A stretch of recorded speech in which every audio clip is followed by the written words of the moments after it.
a really interesting space to be working with SAF this year. We've done a lot of projects trying to evaluate the space, and we also have our bi-weekly SAF newsletter. So this year in the US, the 40B credit will be replaced by the 45Z credit, which will lower the amount of credit that can be claimed by biofuels. The 45Z credit is interesting because it will be attached to the life cycle GHG emissions of the fuel. So as much as you need to reduce 50% or more to be able to claim the credit. And it's interesting to see that what we're showing here is the SAF production, the value of the 45Z tax credit for SAF, but one of the main markets that will be affected will be renewable diesel. So instead of claiming the flat $1 per gallon from BTC, we'll see lower credit for renewable diesel, and that means increased risk for US producers. So it's still in the lines of the 45Z, the Department of Energy just released key elements of the guidance for 45Z credit early this year. The revised 45Z prohibits credits for SAF derived from imported UCO, which will likely increase the price. Growing support for consistency LCA models, which 45Z allowing both grid and COSHIA models for SAF, which we're seeing in the graph. And when we see the new grid model offers better CI scores for soybean oil, tallow, and core oil, while COSHIA favors domestic UCO. So as I mentioned, we have our bi-weekly newsletter, the SAF tracker, where we evaluate demand, supply, policy. So if you're interested, please come talk to us. We can answer all your questions in a fair price. And moving up to e-fuels. E-fuels are gaining a lot of traction, especially in Europe, leading by the refuel EU sub-targets, followed by proposed capacity and IRA incentives in North America. So it's interesting to see here how Europe is leading PTL-based SAF projects. In North America, the big projects you see in 2030 is actually HIF projects. So Anthony is here to talk a little bit more about it. And in South America, just a symbolic value, let's say, about PTL-based SAF projects. RNG, another interesting space to be, has grown rapidly at 21% annually since 2014, led by Europe and followed by North America. The US is the largest producer globally. France is set to become Europe's top producer in 2025, with significant growth also in Italy and the Netherlands. And finally, Brazil and India have immense growth potential, with RNG production expected to grow by 4 times in Brazil and increase by 10-fold in India. So with that, let's start our conversation. Please, guys, if you could introduce yourself, your company, and any projects you would like to highlight. Anthony, let's start with you. Sure. Thank you. My name's Anthony McMaken. I work for a company called HIF Global. We are an international e-fuels company, which in its simplest form, just a basis of what e-fuels are. Effectively, it's the combination of green hydrogen produced through electrolysis combined with a CO2 source, either industrial or biogenic, to produce methanol, gasoline, or aviation fuel. We have an operating facility in southern Chile, pretty small, producing around 60,000 gallons of gasoline per year. That is off-taken 100% by Porsche, the car company. And our kind of closest phase, nearest term development project is in Matagorda, Texas, and that's an e-methanol facility. We are completed with feed. We're finalizing some terms with CO2 supply, and we're anticipating hopefully an FID in early 2026. Last year, predominantly, we've spent most of our time capital raising, largely just to really fund the next phase of growth in terms of development. We'll be project financing most of our facilities, which comes with, a lot of its own set of issues, which I'm sure we'll get into today. But for the time being, it's our Texas-based project is first leader to market. Hi everyone, I'm Pratik Chandhoke. I work for Neste, and I'm the senior manager there for technical services, technical fuel. Been with Neste for quite a while now, since 2017, and Neste, if you are not aware, is a global supplier of renewable products and oil products, but primarily renewable products. And we supply renewable diesel as well as sustainable aviation fuel, or SAF, to US markets, European markets, and Asia Pacific markets currently. We have refineries in Singapore, Rotterdam, and Finland at the moment. Our total capacity for sustainable aviation fuel is around 350 million gallons annually, and we are increasing that to 500 million gallons this year. So very excited to be here, very excited to talk about SAF with this panel, and happy to answer any questions. Yeah, good morning. Thank you for inviting me here, AD. I appreciate the invitation. Glad to be here. So I run the renewable energy business for WM, formerly known as Waste Management. WM is the largest environmental services company in North America. And you've probably seen our little green trucks around the neighborhood picking up trash and picking up recycling and disposing of it. In our landfills, we also have a large recycling business and a growing and fairly large renewable energy business, which we've been building up over the years. Essentially, WM got into this journey of renewable energy almost by chance. As you can probably imagine, we run hundreds of landfills around the country, and those landfills generate methane, which is a potent greenhouse gas. So as part of our mandate, internal mandate to reduce our Scope 1 emissions, we looked at that and said, hey, we can do something with that. So we started off 20 years ago building gas to electric plants, and we now have 60 of those gas to electric plants around our network that generate 2 million megawatt hours of green electricity. And then the next phase of that was over the last few years, over the last 7 years actually, as the renewable natural gas business has found its way to the forefront as a very important tool in someone's toolkit to decarbonize both heating as well as power generation, as well as transportation. We developed renewable natural gas plants. And I've only been with the company a couple of years, so I take no credit for that. But over the last 2 years, we've invested in and brought 5 new projects online. We have plans to build another 13 projects between now and the middle of 2026. And that'll take our total RNG production to about 30 BCF. So a year. So 30 BCF of RNG, 2 million megawatt hours of electricity. In the grand scheme of things for the US economy, that's very small. If you think about the natural gas business in the United States, it's 112 BCF a day. But that 112 BCF a day is probably only has a similar value to the 30 BCF of renewable natural gas that we produce a year. So it's interesting that the value that the renewable natural gas business has relative to just plain old fossil gas. So I'm glad to be here, happy to talk about the challenges of this business and what it is that we and some of our peer companies are doing. Thank you so much. So I want to start with you, Shaid. Yeah. We see on our insights that actually the RNG global production is growing rapidly. Where do you see the biggest opportunities and challenges in the near future? Yeah, so if we think about the biggest opportunities, so the renewable natural gas business is a business that's been growing very quickly. It really is the Swiss Army knife of decarbonization.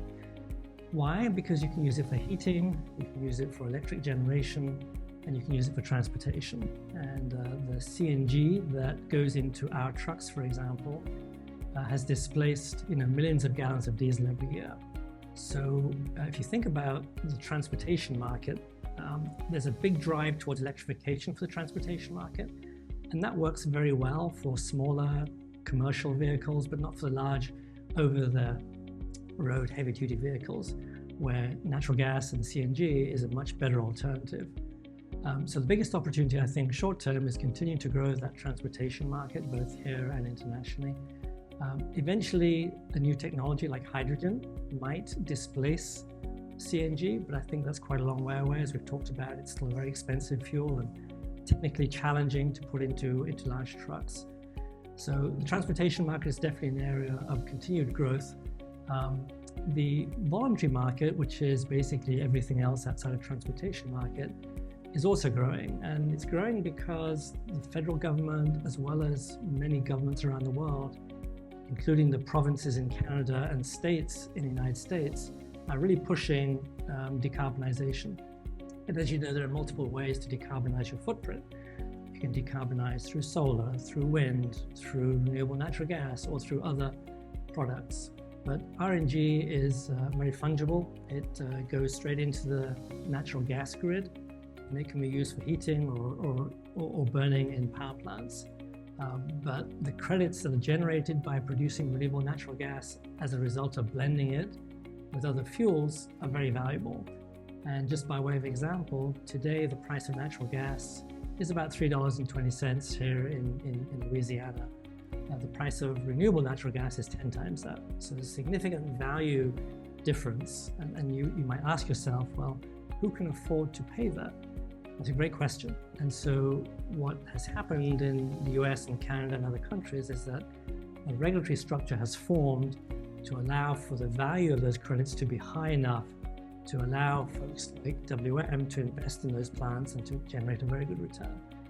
And you heard Charles Charrington talk this morning about the payback on projects like these. They've been very good. So for landfill gas, those projects have a payback of about 2.5 to 3.5 years. For dairy farms, it's a little bit longer. They are more valuable in terms of the commodity value of the RNG that comes from those dairy farms. But in terms of the difficulty in getting it to market and transportation for dairy gas, it's much harder than it is for landfill gas. So anyway, in terms of the opportunities, I see the market growing. I see policy support to be generally supportive. And I think the challenge going forward is the challenge that we all face when you're constructing something. Things like the cost of capital is going up. The cost of manufacturing anything is going up with labor and media costs and electricity costs. And of course, the cost of equipment is going up. So managing all that, as well as generally in a commodity market, prices fall over time. Managing increased inflationary costs as well as reducing product costs, reducing product prices is a challenge that we'll all be facing. Thank you. Pratik, I want to move to you. Yesterday, we had a really interesting panel on fuels and refining where they mentioned that SAF demand is there on paper, but the reality is different. So I wonder, what are the main challenges in deployment of SAF today? Yeah, good question. First of all, I want to echo some of the thoughts that Shaid had on just what the current state of SAF is, and it requires a lot from the government and support that I think it's coming along, and I think that has been one of the challenges to scale is lack of government support and subsidies. But over the last couple of years, we have seen a trend of increase in that. You can see that with the IRA. Maria mentioned the 45Z credit, and prior to that, the BTC, which did a lot to help scale up these fuels and actually have customers buy them at a reduced price, which for an airline, if you can imagine, 30% of their cost is fuel costs. It could be as high as 50%, depending on their hedging practices and contracts. So, for them, it's very important that the price of this fuel is closer to jet fuel rather than, being 2 to 5 times more. And these kind of subsidies and tax credits bridge that gap that makes it more affordable. So it's really important that, we have that policy support in place, especially with how, we are just in the beginning phases of this. And that's the other thing, is the scaling that's required to produce these fuels. It is quite a big, huge market in terms of jet fuel demand globally. I mean, it runs into billions of gallons. So if you could imagine, in 24, there were less than 0.1% of SAF used globally. So you can see there's 99.9% that is still needs to be displaced, and that is a huge and a massive challenge. And Neste being supplying at the moment is still a drop in the ocean. So we need HIF, we need all of these producers to come along and supply.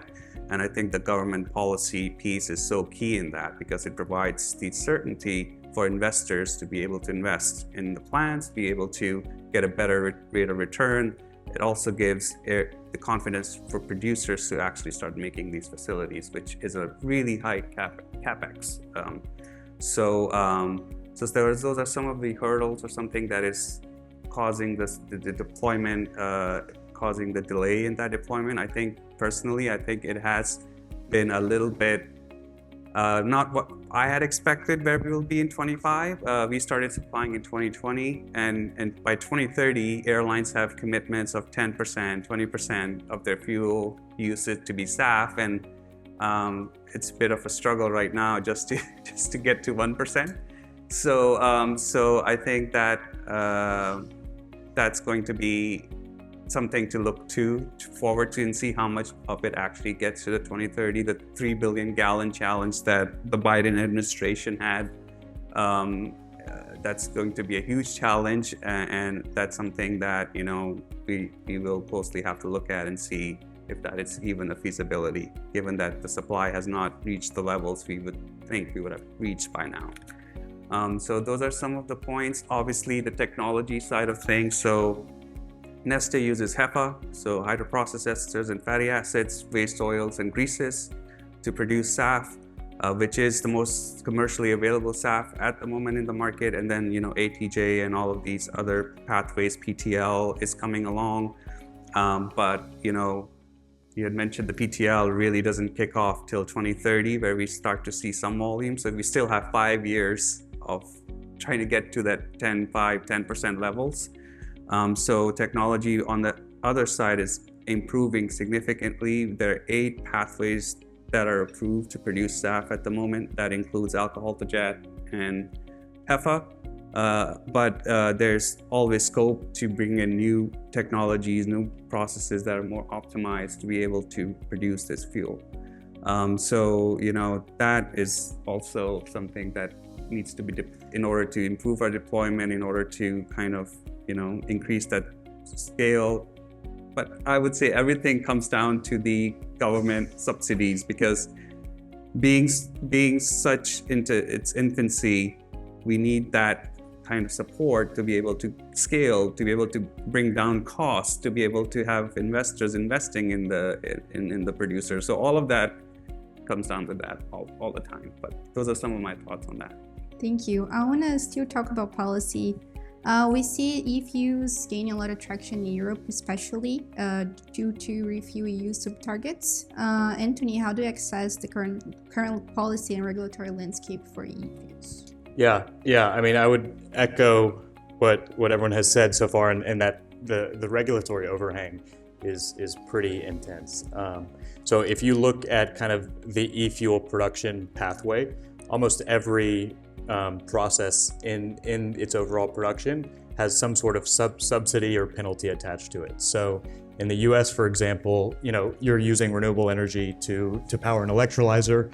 So you have ITC, PTCs indirectly affecting your PPA cost. For the CO2 capture or utilization, you're subject to the 45Q credit. More likely that would be an indirect benefit, because it would be a separate counterparty. And then there's, of course, the hydrogen production tax credit, which is really the bulk leader of really the value generation in producing hydrogen in the US. If you go to California, you can still capture LCFS via an e-gasoline or e-SAF derivative. And then when you really go to end markets for domestic use, if you're going to Europe, there's a penalty system in place, which is effectively forcing the end users to purchase a green fuel with a lower carbon intensity or be subject to a penalty. And so really the trade-off is getting your price equal to or beneath the penalty, because you'll struggle to get long-term offtake if a very large user could just pay the penalty and really not lose much value in doing so. When we look at kind of end use demand, I think I'd pivot really quickly just to say that our view on where massive growth would be for final e-fuel demand is in the aviation industry. So in terms of decarbonization, maritime and aviation are really the hardest to decarbonize. You can't use batteries like you can for EVs. What we found, though, in trying to really design a facility to produce either methanol or jet fuel was that we didn't have enough sufficient demand for the jet fuel, largely given because who the counterparties we'd be interacting with were. So the airlines are extremely price sensitive to the commodities which they purchase, and a green premium needs to be paid for these e-fuels because depending on the production pathway, but it's multiples of what traditional Jet A would cost. And so how that's being mitigated today is effectively a sleeving mechanism, which is really complicated, where, say, a financial institution comes in, pays the green premium, and American Airlines or Frontier will pay for the actual Jet A cost. Now, the airline gets the headline credibility of buying a green fuel, and then the financial institution like Citi would be able to say, look, we've reduced our emissions related to corporate travel. That works today, but it's hard to do at scale because you need to be instituting very large volumes of SAF to be able to lift a project to FID. And what we haven't been able to really unlock yet is finding enough demand, either be it with a financial institution or the airline themselves. But today, we've seen they want to be together, and so that's really where we've kind of positioned to looking at methanol as our near-term production pathway. So methanol, in a changing market, is a great choice because it's effectively the first building block to further derivative fuels. So you can further refine methanol to a gasoline derivative or a SAF derivative. All three would be drop-in fuels, so no changes to existing engines or infrastructure. And the demand that we've seen from the maritime sector has been the most robust to date. Still issues in signing long-term offtake because traditionally a company like a Maersk or CMA CGM aren't used to buying supply for 15 to 20 years. It's normally 3 to 5 year contracts at most. And again, price sensitivity is key for a lot of these big industrial shipping companies. So the ability to kind of sustain having to pay a green premium for long tenor is really hard. And that's where Europe is pushing these mandates where X% decarbonization escalating through 2050 are effectively forcing the hand of these companies to purchase fuel. And so competition today is really with LNG, but when you look at net carbon reduction, LNG can only get around 20% carbon intensity reduction, whereas with biofuels and e-fuels you can get up to 90%. So looking at pricing on a cost per ton of CO2 abated is really how we try and evangelize the story. Instead of saying, yes, you're paying 1.5, 2x premium to traditional, gray fuel, what you're paying to actually reduce every ton of CO2 that you're emitting is much lower than a lot of the other alternatives. Long-winded response, but... Can I just comment on the regulatory piece? Because at the end of the day, customers will be picking up the tab for all of this stuff. So we have to get our customers to buy into the notion of buying sustainable aviation fuel, buying renewable power, buying renewable natural gas. Because government mandates and government policies can change, as we've seen, very rapidly from one administration to another. So we shouldn't, as an industry, rely just on government mandates and government incentives. And certainly they can help kickstart a business. So if you think about the solar industry, and there's tremendous support that governments around the world gave to reduce the costs and to make a market for it, that worked. Now most places don't need, frankly, a solar subsidy. If you think about EVs, if you think about batteries, there's a ton of investment going into it because all of a sudden technology has improved to such a point where it's starting to be competitive with traditional sources of fuel. And so government policy and government regulations are super important, but we have to, as an industry, figure out how we reduce our costs, harness the best technology, and get the customers to recognize that there's a premium to be paid, but that premium is paid back either in terms of customer retention or because you can charge more to your customers for that. Interesting. So still on the cost structure, how do you see RNG cost evolving, price, our cost/price evolving in the future? Yeah, so RNG costs have gone up a lot over the last 3 years, like every construction project in the country, anywhere from 25 to 50%. And the reason is, one, because the pandemic caused supply chain disruption around the world. We had significant inflation as a result. Now you've got tariffs that are not going to help that situation potentially. Secondly, cost of labor has gone up everywhere. As you know, there's been a shortage of skilled labor to build a lot of these facilities and run these facilities. Cost of capital, because interest rates have gone up. And cost of equipment, because manufacturers can charge more. They've just figured out that if there's demand for this stuff, then they can just jack the prices up, and that's what we're seeing. The industry, however, is doing a good job in managing some of these costs. I mentioned technology and trying different technologies. Scalability is super important. So if you have 1 or 2 or 3 or 5 of these facilities, whether it's SAF plants or renewable natural gas plants or renewable power plants, it's not as effective or as efficient as if you have 50 of them. Now, I know that we'll probably never have 50 SAF plants because they're super expensive. But you can have 50 renewable natural gas plants. We intend to have 25 to 30, for example. And you can certainly have 50 small renewable power plants or solar plants. So I think the question is technology and scalability are super important, and then execution is super important. And how you put together the process for manufacturing and how you put together a process for operating it. Because operational costs, if you don't manage them effectively, can really damage your bottom line. The inputs, the feedstock costs, managing those is important. That's something that's usually out of your control, because you're buying that from somebody, unless you're someone like a WM where we have our own feedstock. But generally the feedstock costs and labor costs and equipment costs are the highest. So managing those is very important. Thank you. Pratik, I go to you. How do you see SAF prices evolving, and when are we reaching price parity? Yeah.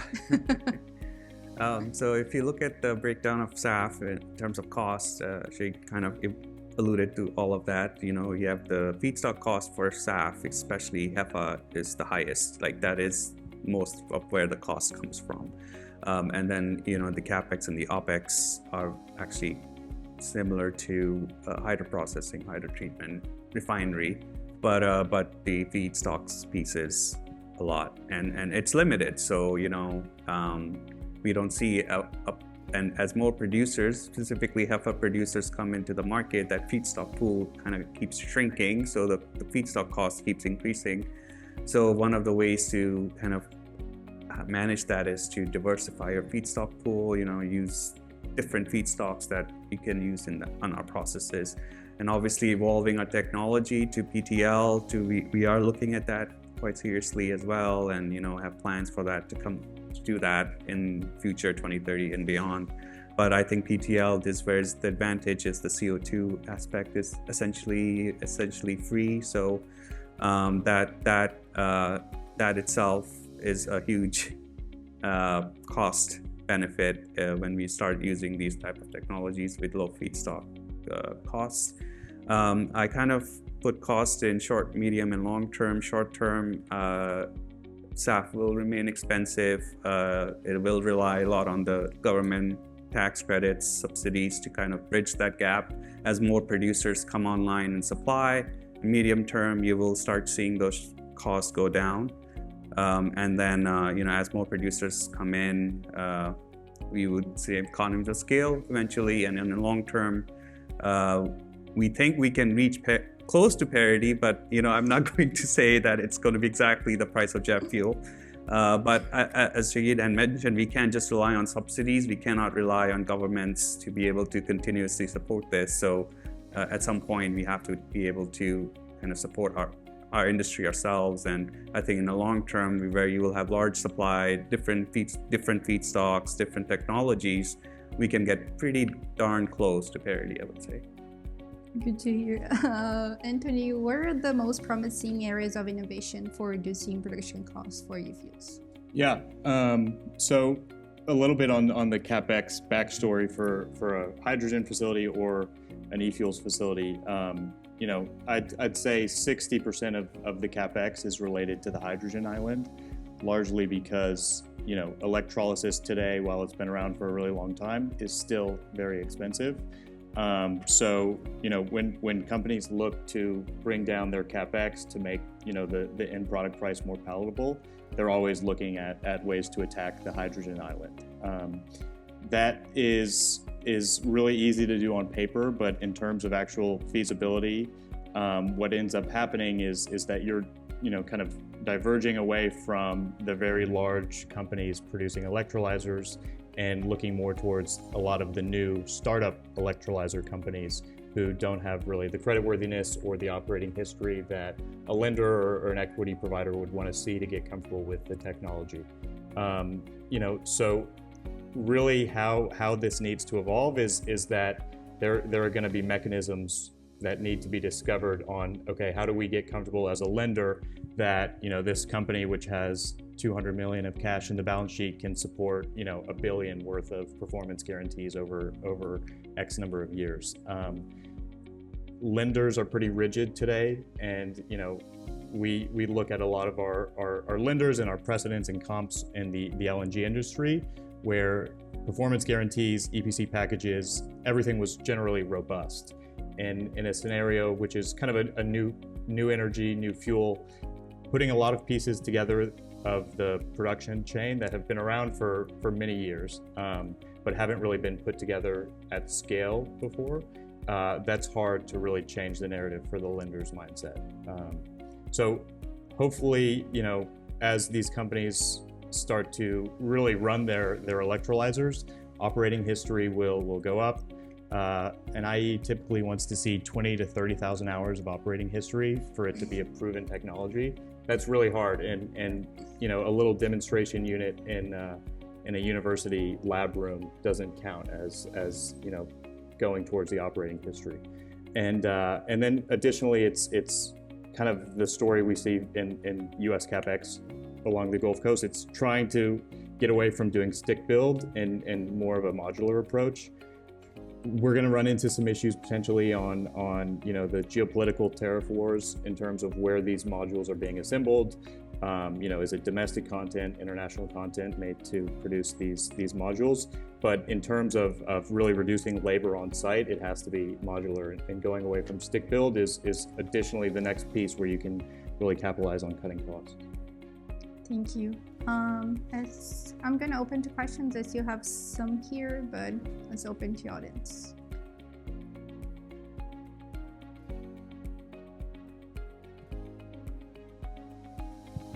Thank you, ADI, for putting this great panel. My question is directed to Shaid. A few years back, I was attending the Argus conference where people were talking about very high price for the RNG gases, north of 30 long-term agreement. My question is that just now a 45B GREET model has been released, and they does not allow basically, you know, the blending of the RNG gas, and book and claim methodology has been postponed till 2026. And because there was a lot of story going on that if you blend 6% RNG, I mean, say landfill gas or the dairy gas with the rest of the gas, you can achieve hydrogen that can qualify for tier 1 incentives, as well as SAF that has 90% emission reduction. So how do you see these two rulings impact the long-term pricing of RNG? Yeah, good question. I wish I had the answer to the one about 45Z. Yeah. Clearly, it's a governmental decision, and I think it will help kickstart, obviously, the hydrogen business here to get into green hydrogen. My suspicion is that there's enough industry pressure being put on this government from the likes of the big oil companies to make that happen. And therefore, I do think that there'll be at least some approval of the 45Z tax credit, which then makes fuels like RNG more attractive. Of course, it depends on the new government, the EPA, the IRS, and the White House. With respect to your other question about book and claim, so those of you that are not familiar with the RNG business or the credit business in general, book and claim is something that Europe has said that it doesn't really like, and maybe it's a way of preventing North American gas and products moving to Europe. That could be an invisible barrier that they're putting up. But there are some challenges with book and claim, as the EPA has found here, whereby people say that they've made something and then they claim a credit for it, but it's very hard to prove that. So the European governments are saying, hey, we need better monitoring, we need better reporting, and we need to make sure you're doing what you say you're doing. So I think that under the RED II initiative, which is what I think you referred to, there will be a pause to make sure that book and claim reporting that the US is doing meets the European requirements. I think in the US it's not an issue anymore. I think the EPA has done a great job in really making sure that everything is validated, verified, and that fraud is kept to a minimum. So I don't expect book and claim to go away here. Just generally, I think going back to the issue of hydrogen and technology, there has to be a mechanism for something like hydrogen to become the fuel of choice. You know, it's plentiful, it's the most plentiful atom in the universe. If there's ever anything that could be used for reducing the cost of transportation, the cost of heating, it should be something like hydrogen. So in my opinion, everything we can do to try and push hydrogen is a good thing for the world. And the hydrogen hubs that we've been hearing a lot about, it sounds like there's enough pressure to keep those hubs active in the US, and that's a great thing. And I certainly hope that RNG plays its role in supporting hydrogen, as it will hopefully in supporting sustainable aviation fuel too. Thank you. Any other questions? Yes, Pratik, I take your point on cost. CapEx is similar, the OpEx is similar, but feedstock is the issue. So you rely on the subsidies to adjust that. Tell me what, when you look at it, it's really available feedstock. What's qualified, because it can only be sustainable if it comes from certain sources. So tell me what efforts maybe your company or you see in the industry to expand that, because it seems to me that even though governments and leaders can say, I want this percentage by this date, I would expect that's going to be driven by feedstock availability. Yeah, I think the feedstock game is probably the most important when it comes to at least HEPA-based SAF or crop-based or crop-based residue-based fuels is the feedstock, and always a sustainability of side. So example on 45Z, imported UCO has been prohibited primarily because the regions where it comes from is palm oil. So there's no way for us to know that used cooking oil was actually palm oil that's been shipped as used cooking oil. So it's the supply of SAF definitely depends on the feedstock availability. And what Neste has been doing in that regards is continuously researching and developing different types, like algae, for example, or brown grease, or waste UCO we already use a lot, animal fat we use a lot, but using lower quality material. So pre-treatment is very important. How you do the treatment of those feedstocks, because they correlate exactly to catalyst life. In the hydrotreater, if they have metals, they have all these kinds of impurities that can cause issues and actually increase your CapEx or OpEx. You have to do the catalyst change quite a bit. So so the metal, the feedstock issue in terms of being able to research and develop, I think we poured in almost 20% of our budget, just 20 to 30% of our budget into R&D of feedstocks. It's a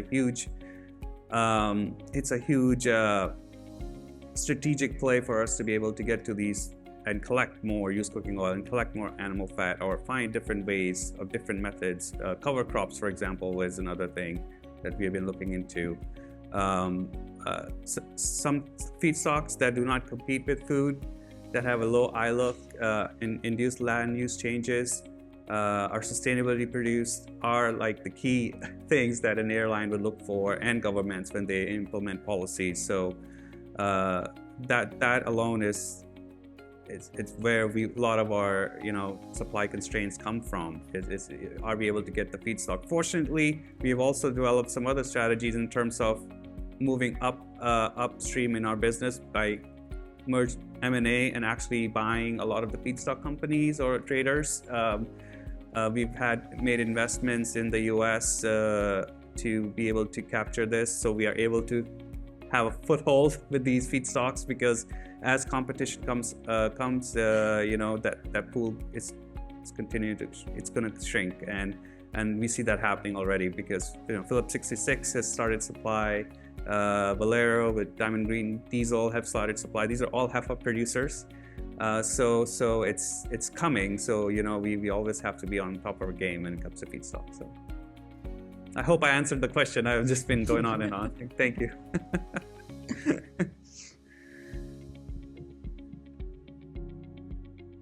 Hi, thanks. So Anthony, this question is directed to you. I was interested in the deal that you had described where, for example, the airline is buying the sustainable aviation fuel at the price of Jet A, yet a bank is essentially buying kind of the carbon offsets associated with that. Has there been any concern about double counting of the marketing benefits? And the reason I ask is because I know that in renewable energy, for example, if you're a commercial entity, you put solar on your roof, but you sell the renewable energy credits to a different party, you're not actually allowed to say that you are consuming solar power, right? So I'm just wondering whether there's been any kind of, and the FCC kind of, has guidance on that, for example, in terms of what you can claim with respect to marketing. So I'm just wondering whether there's any kind of, parallel concerns when it comes to SAF and when the carbon offsets are being sold to a financial entity. Yeah, I mean, I'm sure there absolutely will be issues in who's claiming the credit, even if it's on paper claiming the credit or actually the one who is using it. We've seen 2 deals where this kind of structure went through in the U.S., both of whom announced, be it the airline and the bank, that they were doing, effectively a green transaction. My understanding, Pratik may know even more than I do, is that the actual counterparty who's going to take said credit and use it to reduce their emissions will be the bank. And so, what is the airline getting if they can't, say that they're using a carbon neutral fuel because it's still viewed as double counting, even if they're not really reducing any of their scope emissions, then yeah, it totally would disincentivize them from wanting to transact. I can add that that double counting is really something of a concern, and there's really no set rule or something transparent at the moment at how the booking claim and all of that works. So essentially what happens is airline buys the SAF, and SAF has to be blended, so you only get the portion of the blend that is actually in it, which is the neat portion, which is the SAF or the SPK or whatever. There's multiple ways to say it, but that percentage, what happens is split up between the airlines and the corporate customers. So the scope 1 emissions are given, airlines take those, and scope 3 emissions are sold to corporate, basically. So what happens is the scope 3 emissions are then put at a value of what that premium is. So whatever above and beyond the airline had to pay for that SAF portion of the blend, that gets charged to the corporate customer, and that's where you get the scope 3 emissions that then the corporate can take and say, this is what I bought, this is how much I've reduced my scope 3 emission. The challenge with that is that these scope 1 and scope 3 emissions are also something that if you're satisfying an incentive or a mandate, right, those same credits are being reported to, for example, CARB, LCFS, and they say, we are reducing our California emissions by that, and then they're using that same amount of emissions. A corporate is buying those, so that double counting mechanism gets a little hazy. So I'm not an expert in this. I've just been kind of in and around people who have been talking about this, but it is a challenge, and I hope that at some point there's more clarity on how these mechanisms work and how should you be able to transact so you're not double counting the benefits, essentially. So